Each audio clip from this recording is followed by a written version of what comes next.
Donc, les enjeux de la fusion de Lille Métropole Habitat en 2006 sont liés à une vision politique de l'outil logement sur le territoire communautaire et donc la volonté de regrouper 3 offices municipaux pour constituer un outil plus performant et plus efficace au service de la politique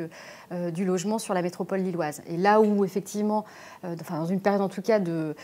montée en puissance de la construction, là où les 3 offices municipaux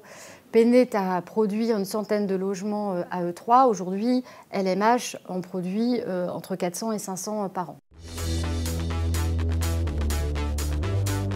Donc une première étape qui est celle de la fusion juridique et organisationnelle, c'est l'instant T, c'est-à-dire qu'on réorganise, on regroupe les collaborateurs. En l'occurrence, les patrimoines étaient plutôt implantés sur des communes différentes, des communes historiques qui n'étaient pas les mêmes. Et donc toute une réflexion qui a été engagée à partir du moment où cette fusion juridique a été formalisée pour pouvoir réfléchir aux métiers, à l'harmonisation des métiers, des cultures professionnelles au sein de l'organisme. Donc cette étape-là a duré à peu près 2 ans. Jusqu'à 2008, donc mettre en place une organisation harmonisée et une réflexion sur l'évolution des métiers de la proximité, donc des métiers en agence. Donc une réflexion qui a été menée en lien avec Habitat et Territoire Conseil,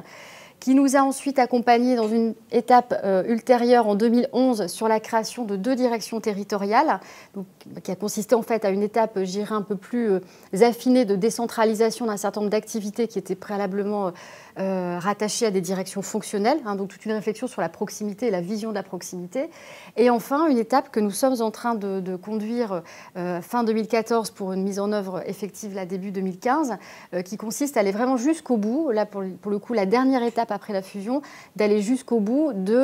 justement de la réflexion à la fois du repositionnement des directions fonctionnelles sur des champs vraiment d'expertise, d'innovation, etc. et le repositionnement des directions territoriales et des agences sur tous les champs opérationnels sur lesquels la proximité apporte une vraie plus-value. Alors, il y a déjà en amont du projet toute une phase de réflexion qui s'appuie et qui est adossée à des groupes de travail, qui sont des groupes de travail pluridisciplinaires, avec des gens effectivement issus de l'ensemble des métiers et à tous les niveaux managériaux, sur toute la ligne managériale de l'organisation. Donc ça, c'est une première chose. Donc ça, c'est la phase de réflexion et d'élaboration du projet. Ensuite, il y a une phase de partage du projet pour donner du sens à l'ensemble des collaborateurs qui travaillent dans l'organisme. Et donc là, ça passe par des assemblées générales décentralisées, c'est-à-dire des rencontres alors avec évidemment la direction générale, mais la DRH, les managers concernés, avec l'ensemble des équipes, l'ensemble des salariés pour expliquer, donner du sens, donc des AG globales, des AG décentralisées, mais un certain nombre et puis bien entendu de la communication aussi rédactionnelle, des outils qui sont aussi à disposition des équipes. Mais il est important qu'à tous les niveaux de l'organisation, effectivement, chacun voit le sens qui a guidé les évolutions qui sont mises en œuvre.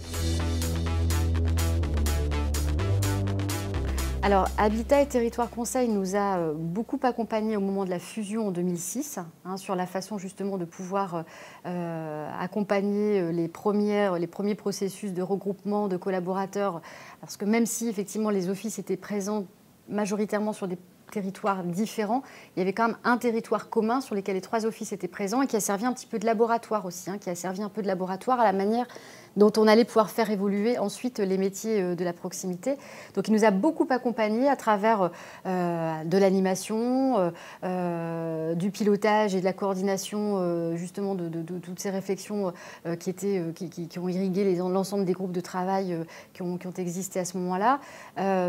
Donc vraiment, je pense ça vient vraiment soulager aussi la direction, la DRH, la direction générale, d'un certain nombre de choses qui ne sont pas forcément simples à mener de front pendant cette période-là. Et ensuite, le fait d'avoir vraiment connu et pratiqué l'organisme à cette période a permis aussi à Habitat et Territoire Conseil de continuer à nous accompagner tout au long du processus d'évolution de notre organisation pour être présent à nos côtés à la fois en 2008, quand nous avons réfléchi et travaillé à l'évolution des métiers en agence,